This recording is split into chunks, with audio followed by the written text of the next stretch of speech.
चारों युग में हनुमान जी के ही प्रताप से जगत में उजियारा है। हनुमान को छोड़कर और किसी देवी देवता में चित्त धरने की कोई आवश्यकता नहीं है। द्वंद्व में रहने वाले का हनुमान जी सहयोग नहीं करते हैं।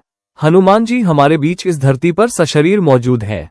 किसी भी व्यक्ति को जीवन में श्रीराम की कृपा के बिना कोई भी सुख सुविधा प्राप्त नहीं हो सकती है। श्रीराम की कृपा प्राप्ति के लिए हमें हनुमान जी को प्रसन्न करना चाहिए।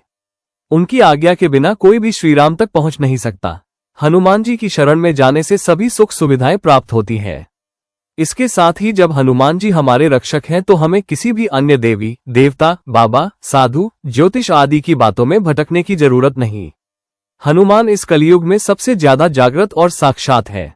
कलयुग में हनुमान जी की भक्ति ही लोगों को दुख और संकट से बचाने में सक्षम है। बहुत से लोग किसी बाबा, देवी देवता, ज्योतिष और तांत्रिकों के चक्कर में भटकते रहते हैं और अंततः वे अपना जीवन नष्ट ही कर लेते हैं, क्योंकि वे हनुमान की भक्ति शक्ति को नहीं पहचानते। ऐसे भटके हुए लोगों का राम ही भला करे। क्यों प्रमुख देव है हनुमान? हनुमान जी 4 कारणों से सभी देवताओं में श्रेष्ठ है। पहला ये कि वे रियल सुपरमैन है। दूसरा ये कि वे पावरफुल होने के बावजूद ईश्वर के प्रति समर्पित है। तीसरा ये कि वे अपने भक्तों की सहायता तुरंत ही करते हैं और चौथा ये कि वे आज भी सशरीर है। इस ब्रह्मांड में ईश्वर के बाद यदि कोई एक शक्ति है तो वह है हनुमान जी। महावीर विक्रम बजरंगबली के समक्ष किसी भी प्रकार की मायावी शक्ति ठहर नहीं सकती। पहला सबसे बड़ा रहस्य, क्या हनुमान जी बंदर थे? हनुमान का जन्म कपि नामक वानर जाति में हुआ था।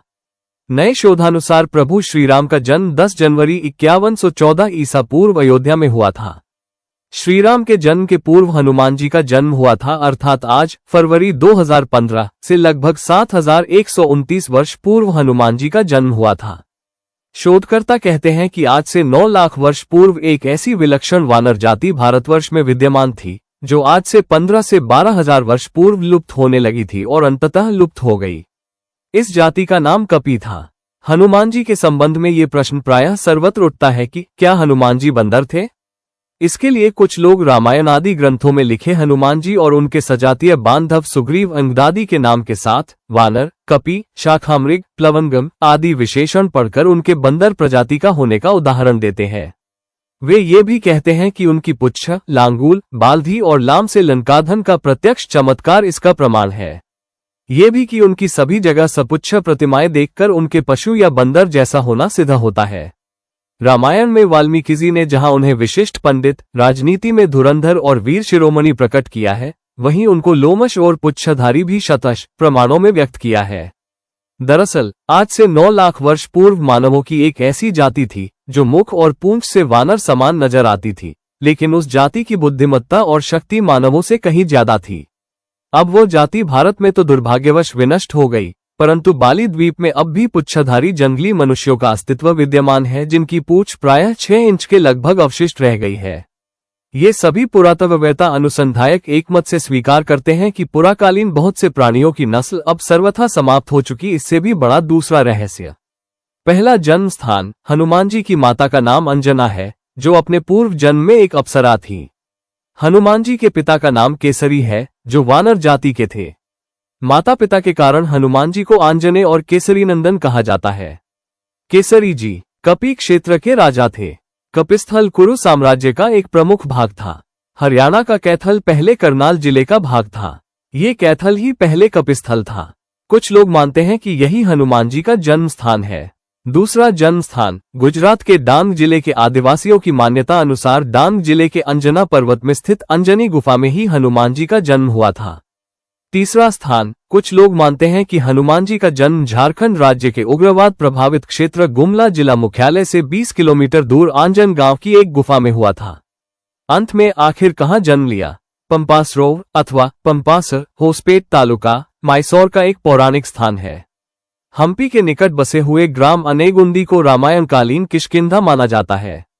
तुंगभद्रा नदी को पार करने पर अनेगुंदी जाते समय मुख्य मार्ग से कुछ हटकर बाईं और पश्चिम दिशा में पंपा सरोवर स्थित है। यहाँ स्थित एक पर्वत में एक गुफा भी है जिसे रामभक्तनी शबरी के नाम पर शबरी गुफा कहते हैं। इसी के निकट शबरी के गुरु मतंग ऋषि के नाम पर प्रसिद्ध मतंगवन था। हम्पी में ऋषमुख के राम मंदिर के पास स्थित पहाड़ी आज भी मतंग पर्वत के नाम से जानी जाती है। कहते हैं कि मतंग ऋषि के आश्रम में ही हनुमान जी का जन्म हुआ था। मतंग नाम की आदिवासी जाति से हनुमान जी का गहरा संबंध रहा है, जिसका खुलासा होगा। इससे भी बड़ा तीसरा रहस्य, क्यों आज भी जीवित है हनुमान जी? हनुमान जी इस कलयुग के अंत तक अपने शरीर में ही रहेंगे। वे आज भी धरती पर विचरण करते हैं। हनुमान जी को धर्म की रक्षा के लिए अमरता का वरदान मिला था। इस वरदान के कारण आज भी हनुमान जी जीवित हैं और वे भगवान के भक्तों तथा धर्म की रक्षा में लगे हुए हैं। जब कल्कि रूप में भगवान विष्णु अवतार लेंगे, तब हनुमान, परशुराम, अश्वत्थामा, कृपाचार्य, विश्वामित्र, विभीषण और राजा बलि सार्वजनिक रूप से प्रकट हो जाएंगे। कलयुग में श्रीराम का नाम लेने वाले और हनुमान जी की भक्ति करने वाले ही सुरक्षित रह सकते हैं। हनुमान जी अपार बलशाली और वीर हैं और उनका कोई सानी नहीं है। धर्म की स्थापना और रक्षा का कार्य 4 लोगों के हाथों में है, दुर्गा, भैरव, हनुमान और कृष्ण। इससे भी बड़ा चौथा रहस्य, चारों युग प्रताप तुम्हारा। लंका विजय कर अयोध्या लौटने पर जब श्रीराम उन्हें युद्ध में सहायता देने वाले विभीषण, सुग्रीव, अंगद आदि को कृतज्ञता स्वरूप उपहार देते हैं, तो हनुमान जी श्रीराम से याचना करते हैं, यावद रामकथा वीर चरिष्यति महितले तावत् शरीरे वत्स्युतु प्राणामम न संशय। अर्थात, हे वीर श्रीराम, इस पृथ्वी पर जब तक रामकथा प्रचलित रहे, तब तक निस्संदेह मेरे प्राण इस शरीर में बसे रहें। इस पर श्रीराम उन्हें आशीर्वाद देते हैं, एवमेतत् कपिश्रेष्ठ भविता नात्र संशय। चरिष्यति कथा यावदेश लोकय च मामिका तावत् ते भविता कीर्ति शरीरेप्यवस्था। लोका ही यावत् स्थास्यन्ति तावत् स्थास्यन्ति में कथा। अर्थात, हे कपिश्रेष्ठ, ऐसा ही होगा, इसमें संदेह नहीं है। संसार में मेरी कथा जब तक प्रचलित रहेगी, तब तक तुम्हारी कीर्ति अमिट रहेगी और तुम्हारे शरीर में प्राण भी रहेंगे ही।